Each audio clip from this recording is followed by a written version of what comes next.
Student, मैं धनवंती पहलीवाल आपके सामने लेकर आई हूँ फिर से एक बार कृषि चैप्टर, जिसका आज पार्ट पढ़ेंगे अपन 4।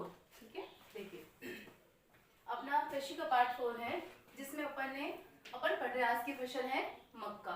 तो मक्के की जो खाद्यान्न फसल है, इसका खाद्यान्न के साथ साथ चारे में भी इसका उपयोग किया जाता है। मतलब पशुओं के लिए मक्के की जो फसल का खाने के साथ साथ अपन अनाज के रूप में इसे खाने में उपयोग लेते हैं, उसके साथ ही इसका चारे में भी इसका उपयोग होता है। और दूसरी इसकी विशेषता रहेगी, ये खरीफ की फसल है। जैसे मैंने आपको शस्य प्रारूप ऋतुएं बताई थी, 3 तरह की थी, खरीफ, रबी और जायद। तो जो मक्का है ये एक खरीफ की फसल है और इसके उत्पादन के लिए हमें 21 डिग्री से 27 डिग्री सेल्सियस पर तापमान की आवश्यकता होती है। नेक्स्ट, पुरानी जलोढ़ मिट्टी, यानी कि इसके उत्पादन के लिए हमें पुरानी जलोढ़ मिट्टी की आवश्यकता होती है। और इसका जो उत्पादन है, अब देखिए सबसे एक मोस्ट इम्पोर्टेंट चीज, अभी अपन ने पढ़ा था कि एक खरीफ की फसल है, लेकिन बिहार में इसे मक्का को रबी की फसल के रूप में बोया जाता है। जैसे कि काफी क्षेत्रों में तो सिर्फ इसको खरीफ की फसल ही मानते हैं, मात्र एक ऐसा राज्य बिहार में इसको रबी की फसल मानते हैं। और आधुनिक प्रौद्योगिक निवेश, यानी प्रेजेंट टाइम में वर्तमान समय जिन तरीकों से अपन खेती करते हैं, जैसे कीटनाशक दवाई का उपयोग है या अन्य तरीकों से भी इसका जो आधुनिक प्रौद्योगिकी निवेशों में भी इसका उपयोग, इसका सर्वाधिक उत्पादन किया जाता है। और इसके मुख्य उत्पादक राज्य हैं उत्तर प्रदेश, बिहार, कर्नाटक, आंध्र प्रदेश आदि। मतलब और भी कई राज्य हैं जहाँ पर इसका उत्पादन होता है, लेकिन सर्वाधिक मात्रा में पूछे तो उत्तर प्रदेश, बिहार, कर्नाटक और आंध्र प्रदेश। ठीक है, ये थी हमारी फसल मक्का। और नेक्स्ट हम लेते हैं दालें, जिसको अपन दलहन फसल भी कह सकते हैं, या दलहन फसल वो जिससे हमें दालें प्राप्त होती हैं। तो दालों में भारत का प्रथम उत्पादक देश, यानी उत्पादन की दृष्टि से भी और उपभोक्ता की दृष्टि से भी। उपभोक्ता कौन था, आप सबको पता है, खरीदने वाला, है ना। यहाँ पर उत्पादन भी सबसे अधिक होता है भारत में, और साथ ही उपभोक्ता की दृष्टि से भी नंबर 1 आता है हमारा भारत। इसके साथ ही शाकाहारी भोजन खाने में, जो लोग शाकाहारी होते हैं, खाने में जो लोग शाकाहारी दालों का उपयोग करते हैं, तो शाकाहारी भोजन खाने में सबसे अधिक प्रोटीन युक्त किसको माना जाता है, दालों को। अब आता है मुख्य दलहनी फसलें। अब ये कौन कौन सी होती है, जैसे तुअर, जिसको अपन कह सकते हैं अरहर, या उड़द, मूंग, मसूर, मटर, चना। तो ये ऐसी फसलें हैं जिनसे अपन को दाल प्राप्त होती है, जिससे अपन दाल बनाते हैं। अब बताइए, दालों को कम नमी की आवश्यकता होती है, यानी कि दाल के उत्पादन में वहां पर भूमि को अधिक नमी होने की आवश्यकता नहीं है, ये कम नमी की इसमें आवश्यकता होती है। शुष्क परिस्थिति में भी, शुष्क यानी सूखी परिस्थिति में भी हम दालों का उपजाऊपन कह सकते हैं, या दालों की उपज को अधिक बढ़ा सकते हैं। दालों में नाइट्रोजन से लेकर जो दालों की फसल है, जो वायु में नाइट्रोजन गैस फैली होती है, नाइट्रोजन गैस को लेकर उर्वरता को बनाए रखती है। यानी कि वो नाइट्रोजन जो गैस है, वो वायु में जो नाइट्रोजन गैस है, वो दाल की जो फसल है वो उसे ग्रहण करके उसकी उर्वरता को बनाए रखती है। अब देखिए, रोटेटिंग, यानी कि एक ऐसी भूमि जहाँ पर दालों का उत्पादन होता है। तो हम ऐसा तो नहीं कर सकते ना कि एक ही स्थान पर दालों को लगातार बोते जाएंगे, तो एक समय ऐसा आ जाए कि उस भूमि की उर्वरता पूरी समाप्त हो जाएगी। तो इसीलिए जैसे हमने फर्स्ट में दाल को बोया है, तो उसकी जो सेकंड फसल होगी वो दाल नहीं होगी, कोई अन्य फसल होगी, और तीसरी बार में वापस अपन दालों को बोएंगे वहां पर। तो इससे क्या होता है कि भूमि का जो उपजाऊपन है वो बना रहेगा। इसके मुख्य उत्पादक राज्य कौन कौन से हैं, मध्य प्रदेश, राजस्थान, महाराष्ट्र और कर्नाटक आदि। अब देखिए, आदि शब्द यानी कि और भी कई ऐसे राज्य हैं जहां पर दालों का उत्पादन होता है, लेकिन सर्वाधिक रूप से अगर पूछा जाता है तो मध्य प्रदेश, राजस्थान, महाराष्ट्र और कर्नाटक। ठीक है, अब देखिए ये तो होगी दलहन की फसलें। अब हम पढ़ेंगे खाद्यान्नों के अलावा अन्य खाद्य फसलें कौन कौन सी हैं। जैसे गन्ना, अपन गन्ने को खाते हैं, लेकिन इसके साथ साथ गन्ने का और भी उपयोग किया जाता है। तो गन्ने की विशेषता क्या होती है, गन्ना एक शुष्क उपोष्ण कटिबंधीय फसल है, यानी कि इसको बोने के समय या उसको बोने की जो मानसून होता है वो उष्ण यानी गर्मी, उपोष्ण सर्दी या गर्मी दोनों में भी इसको अपन बो सकते हैं, ठीक है। और 21 से 27 डिग्री सेल्सियस तापमान और 75 से 100 सेंटीमीटर की इसमें बारिश की आवश्यकता होती है। और देखिए इसकी सबसे मुख्य विशेषता ये भी हो सकती है कि ऐसी कौन सी फसल है जो हर प्रकार की मिट्टी में अपन बो सकते हैं, तो वो हो जाएगी गन्ने की फसल। गन्ने की फसल को अपन किसी भी मिट्टी में बो सकते हैं। और देखिए इसकी बुआई की जाती है तो 1 वर्ष में बुआई से लेकर कटाई तक इसमें समय लगता है 1 वर्ष, लेकिन इसमें सबसे अधिक मेहनत की आवश्यकता होती है। 1 वर्ष में बुआई कटाई से लेकर अधिक परिश्रम, यानी कि गन्ने की उपज जब बोई जाती है, बोने से लगाकर कटाई तक अधिक परिश्रम की आवश्यकता होती है।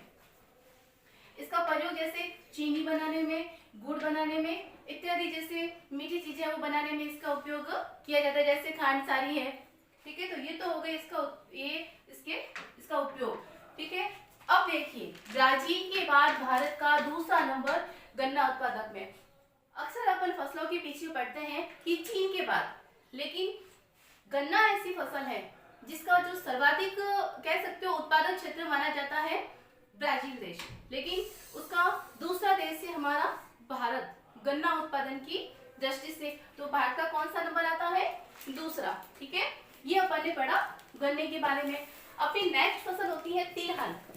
अब देखिए तिलहन शब्द से आपको पता होना चाहिए वे फसलें जिनसे हमें तेल प्राप्त होता है। भारत में जो 100% भूमि है, 100 में से 12% भूमि पर सिर्फ तिलहन की फसलें बोई जाती हैं। जैसे 100 में से 12% भूमि पर तिलहन की फसलें बोई जाती हैं, इनका उत्पादन किया जाता है। इसका उपयोग किस किस में होता है? देखिए तिलहन फसलों का तेल में, साबुन में, उपटन उद्योग में या खाने में भी। अब खाने में कैसे? जैसे नारियल है, तिल है, तो अपन उसको खाने में भी उपयोग करते हैं, साथ ही साथ अन्य कामों में भी इसका उपयोग किया जाता है। इसमें कौन कौन सी फसलें आती है तिलहन में? सरसों, तिलहन, नारियल, तिल, ठीक है। अब आती है तिलहन के फसलों के अंदर ही आती है मूंगफली।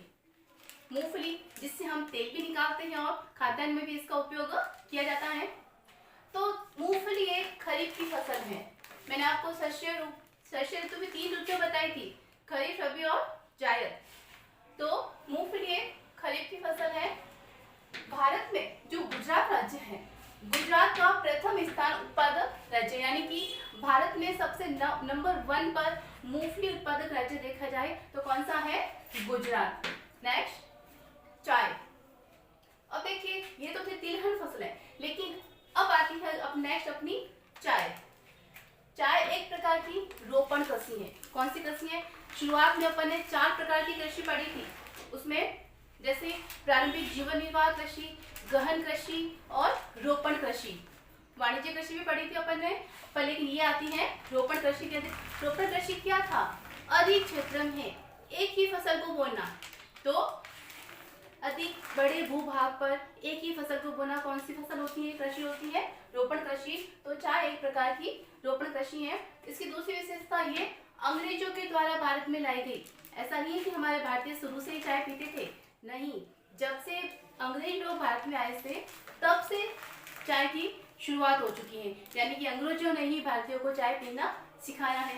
नेक्स्ट इसकी विशेषता है उष्ण उपोष्ण कटिबंधीय, यानी कि उष्ण यानी कि गर्मी और उपोष्ण सर्दी और गर्मी दोनों के बीच का जो मानसून होता है उसमें चाय की बुवाई की जाती है।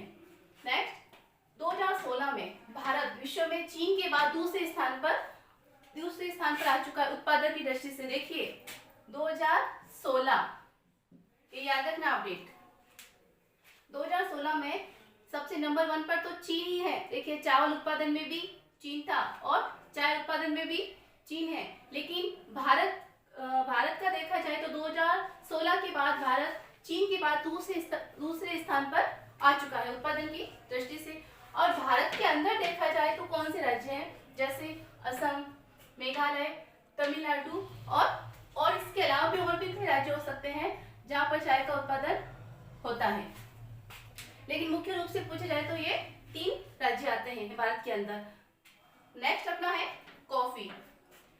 भारत विश्व विख्यात। अब देखिए मैंने एक छोटा सा लिखा है भारत विश्वविख्यात, यानी कि कॉफी उत्पादन में भारत की कॉफी बहुत फेमस है पूरे विश्व में, इसीलिए भारत के लिए एक शब्द आया है विश्वविख्यात।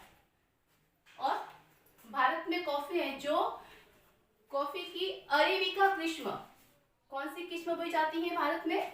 अरेबिका। तो आपको इस किस्म का नाम भी याद रखना है, क्योंकि एग्जामिनर ये भी पूछ सकता है कि भारत में कॉफी की कौन सी किस्म सबसे बेस्ट क्वालिटी की बोई जाती है, तो अरेबिका। ठीक है। अब जैसे अपन कहते हैं चाय तो जैसे अंग्रेज लेके आए थे, है ना, तो उसी तरीके से अपन कह सकते हैं जो कॉफी है, कॉफी की शुरुआत भी भारत में नहीं हुई थी पीने की, ये भी यमन से लाई गई है। ठीक है। नेक्स्ट, यमन में भी कहां से? बाबा बदून की पहाड़ियों से। अब ये जो बाबा बदून की पहाड़ी, आप इसको भी याद रखिएगा, एग्जामिनर कहीं से भी आपको प्रश्न उठा के दे सकता है ना। तो यमन से लाया गया बाबा बदून की पहाड़ियों से। और अगर भारत में अगर हम पूछते हैं कि कौन से राज्य है जहां पर कॉफी का उत्पादन होता है, तो है कर्नाटक, केरल और तमिलनाडु। मुख्य रूप से आप इन 3 राज्यों को याद रखना। ये तो थी हमारी कॉफी की फसल। अब आएगी हमारी बागवानी फसलें। अब बागवानी से आपको इसका समझ में आ जाना चाहिए, वो फसलें जिसका अपन सब्जियों में, फल फूल में उपयोग करते हैं। बेसिकली सबके घरों में छोटे छोटे गार्डन्स होते हैं, छोटे छोटे बाग होते हैं जिसमें अपन फ्लावर्स उगाते हैं, सब्जियां उगाते हैं, है ना। तो देखिए बागवानी फसलें 2016 में फलों और सब्जियों में दूसरा स्थान किसका है? भारत का। देखिए अपन ने चाय में भी यही चीज पढ़ी थी कि 2016 के बाद भारत चीन के बाद दूसरा नंबर आता है उत्पादन की दृष्टि से, और बागवानी फसलों में भी भारत का दूसरा नंबर आता है। फर्स्ट कौन है? चीन। सेकंड कौन आता है? हमारा भारत। अब भारत में भी बागवानी फसलें आप समझ गए, जैसे आम है, संतरा है, केला है, नारंगी, मतलब जो भी फल फूल अपन यूज करते हैं वो।